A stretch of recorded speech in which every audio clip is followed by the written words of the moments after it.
লাইলাতুল কদর বা শবে কদর, একটি রাত যা হাজার মাসের চেয়েও উত্তম। কোন রাত সেটি?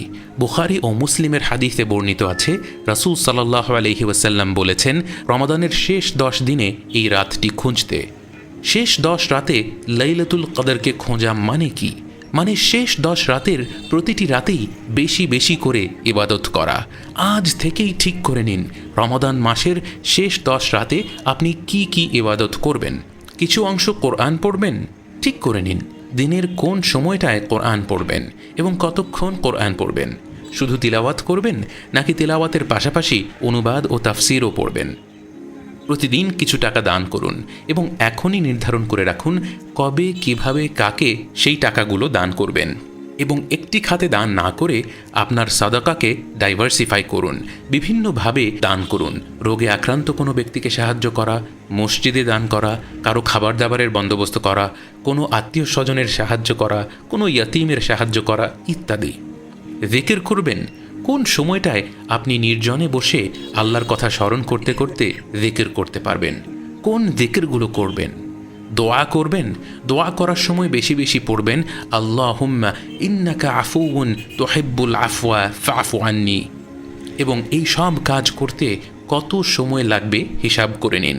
ধরুন কোরআনের জন্য আপনি 1 ঘন্টা নির্ধারণ করলেন, দান করার জন্য 15 মিনিট, জিকির করার জন্য আরও 15 মিনিট, দোয়ার জন্য আরও 15 মিনিট এবং অন্যান্য নফল ইবাদতের জন্য আরও 15 মিনিট।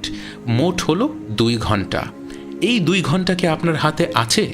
দিনের 5 ওয়াক্ত ফরজ নামাজ, নফল নামাজ, ঘুম ও বিশ্রাম, পেশাগত কাজ, ঘরের কাজ, পারিবারিক দায়িত্ব ইত্যাদির পর এই 2 ঘন্টা পাওয়া কি আপনার জন্য সহজ হবে?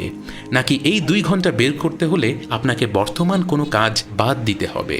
বাদ দিতে হলে কোন কাজটি বাদ দিবেন এবং সেই কাজটি টানা 10 দিন বাদ দিলে আপনার কোনো সমস্যা হবে কি? সব বিষয় বিবেচনা করে এই শেষ 10 রাত্রির জন্য প্রস্তুত থাকুন।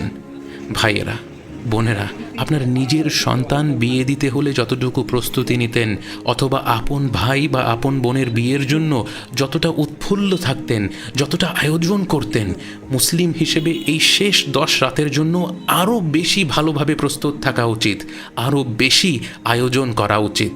এই শেষ 10 রাত তো উৎসবের 10 দিন। এটা হলো কোরআনের উৎসব, কারণ এই রাত্রিতেই আল্লাহ তাআলা কোরআন নাজিল করেছিলেন। এটা হলো মাগফিরাতের উৎসব, কারণ এই রাত আল্লাহ তার এত বান্দাদের এত পাপ ক্ষমা করে দেন। এটা হলো দোয়ার উৎসব, জিকিরের উৎসব, সাদাকার উৎসব, সব ধরনের ভালো কাজের উৎসব, কারণ লাইলাতুল কদরে প্রতিটি ভালো কাজের পুরস্কার আল্লাহ বাড়িয়ে দেবেন হাজার হাজার গুণে। এই উৎসব কি মিস করা যায়?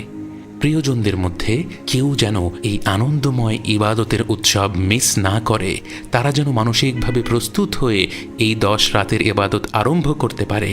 আপনার প্রতিটি কাছের মানুষের সাথে এই ভিডিওর লিঙ্কটি শেয়ার করে দিন। আপনি যাদেরকে জান্নাতে আপনার সাথে দেখতে চান তাদের সাথেই শেয়ার করুন এবং এরপর ইবাদতের এই ফেস্টিভ্যালের প্রস্তুতি আরম্ভ করে দিন।